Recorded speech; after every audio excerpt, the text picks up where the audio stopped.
பாக்குற இடம்லாம் விசில் வந்து ஊதி ஊதி வந்து டிஸ்டர்ப் அதுக்குள்ள பண்றாங்க. டிஸ்டர்ப் ஆயிட்டாங்க. போதை வந்து இப்போ வலிஞ்சோடிக்கிட்டு இருக்கு. கஞ்சா விற்கிறது உங்களுக்கு பிரச்சனை இல்லை.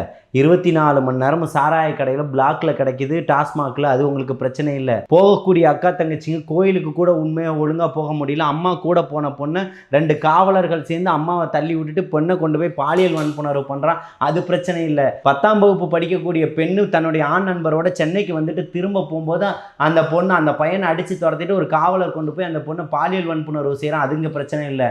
அண்ணா நகரில் 10 வயது சிறுமிக்கு பாலியல் வன்புணர்வு செய்கிறாங்க. 6 மாதம் அலைஞ்சு அந்த தாய் மீது விபச்சார வழக்கு பதிவு செய்வேன் அப்படின்னு இந்த காவல்துறை அதிகாரி மிரட்டியும் திருப்பியும் அந்த தாய் போராட்டத்தின் மூலமா அந்த பொண்ணுக்கான ஒரு நீதியை வென்றெடுக்கிறார்.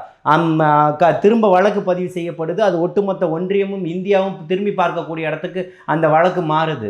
அதே மாதிரி அண்ணா பல்கலைக்கழக மாணவியினுடைய பிரச்சனை அந்த மாதிரி இருக்குது. கோயம்புத்தூரில் விமான நிலையத்துக்கு பக்கத்தில் தன்னுடைய ஆண் நண்பரோட காரில் உட்காந்து பேசிக்கிட்டு இருந்த பெண்ணுக்கு நடந்த பாலியல் வன்புணர்வு என்ன மாதிரியான பிரச்சனைகள் நடந்ததுன்றதை எல்லாத்தையுமே பார்க்க முடிஞ்சிச்சு. இதெல்லாம் தமிழ்நாட்டில் வந்து பிரச்சனை இல்லை. தொடர்ச்சியான கூலியை கேட்டு போராட்டம் பண்ணிகிட்டு இருப்பாங்க. சம ஊதியம் சம வேலை கேட்டு அக்கா தங்கச்சிங்க போராட்டம் பண்ணிகிட்டு இருப்பாங்க. செவிலியர்கள் போராட்டம் இருக்கும், மருத்துவ பணியாளர்கள் போராட்டம் இருக்கும், ஆசிரியர்களுடைய போராட்டம் இருக்கும், தூய்மை பணியாளர்கள் போராட்டம் இருக்கும், மருத்துவ பணியாளர்கள் போராட்டம் இருக்கும். இதையெல்லாம் தெரியல உங்களுக்கு. கனிம வளங்களை கொள்ளை அடித்து இருக்கக்கூடிய மலைகள் அத்தனையுமே காணாக்கிக்கிட்டு போகிறாங்க, அது தெரியல.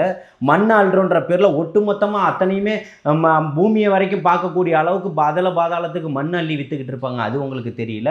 அரசில் இருக்கக்கூடிய அத்தனை துறைகள்லையும் பல 1000 கோடிகள் கொள்ளை போச்சுன்னு வழக்கு பதிவு செய்யணும்னு சொல்லிக்கிட்டு இருக்கிறான், அது தமிழ்நாட்டை சீரழிக்கலை. ஆனால் இந்த விசில் சத்தம் மக்களை டிஸ்டர்ப் பண்ணிடுச்சு இல்லையா?